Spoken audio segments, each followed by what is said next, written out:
आमचं म्हणणं आहे जनतेची सुरक्षा तर ठेवा बाजूला, पहिलं मंत्र्यांची सुरक्षा करा.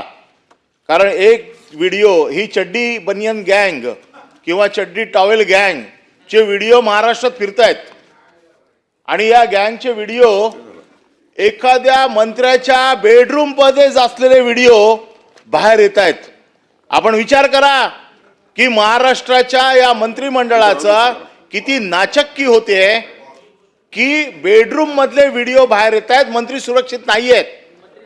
जनतेची सुरक्षा ठेवा बाजूला, मंत्र्यांच्या सुरक्षतेचा प्रश्न निर्माण झालेला आहे आज. आणि जाहीर कार्यक्रमात पुन्हा सांगतायत की पैसे कमी पडले तर आम्ही देऊ, पैशाची बॅग दिसते आणि त्याच्या बाबतीमध्ये महाराष्ट्राच्या मनामध्ये एक संभ्रम निर्माण झालाय की या कसा होतो एवढं नाही. मी सांगतो 289 कसा होतो. महाराष्ट्रातला मंत्री सुरक्षित नाहीये, अधिवेशन चालू आहे. जर महाराष्ट्रातला मंत्री सुरक्षा नाही आहे आणि इथे जनसुरक्षा विधेयक आणलं जात आहे तर महाराष्ट्राच्या मंत्र्याच्या सुरक्षतेसाठी आणि त्याच्या बाबतीमध्ये पैशाची बॅग दिसते ज्याच्यावरती इन्कम टॅक्सची नोटीस आहे तरी देखील धीट मंत्री पैशाच्या बॅगा घरात ठेवत आहे. आणि अगदीच काय नाही तो अहो सरकारतर्फे 2-2 कपडे तर द्या, सगळे उघडे फिरतायत. काय चाललंय? उघडे नागडे फिरतायत मंत्री. नाही पण बेडरूम मधला व्हिडिओ आला कसा बाहेर? बेडरूम मधला व्हिडिओ आला कसा बाहेर? आमचं म्हणणं तेच आहे की बेडरूम मधले व्हिडिओ बाहेर येत आहेत याचा अर्थ मंत्री सुरक्षित नाहीये.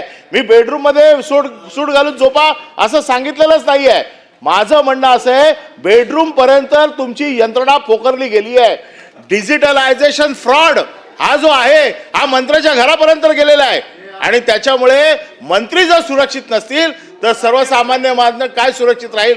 म्हणून याची उच्चस्तरीय चौकशी लावून तो आलेला व्हिडिओ खरा आहे का खोटा आहे त्याच्यासाठी फॉरेन्सिक कडे पाठवा, त्याच्यावरती SIT नेमा. पहिले मंत्र्याला सुरक्षा द्या आणि नंतर जनतेला सुरक्षा द्या असं माझं 218च्या माध्यमातून आपल्याकडे म्हणणं आहे. याच्यावरती माझी इच्छा आहे की आपण सविस्तर चर्चा घ्यावी. 2.5 तासाची चर्चा ठेवा मंत्र्यांच्या सुरक्षेसाठी.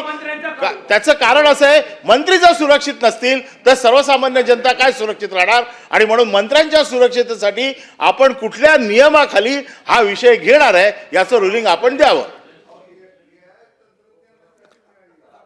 पॉइंट ऑफ इन्फॉर्मेशन मध्ये माननीय विरोधी पक्षनेते काहीतरी सभापती महोदय, एक मिनिट. विरोधी पक्षनेते सभापती महोदय, शंभूराज देसाई मान्य बोलतोय. सभापती याला जोडूनच आहे तुमचं, याला जोडूनच आहे. नाही हा विषय वेगळा आहे, वेगळा विषय. बरं बोला. बरं.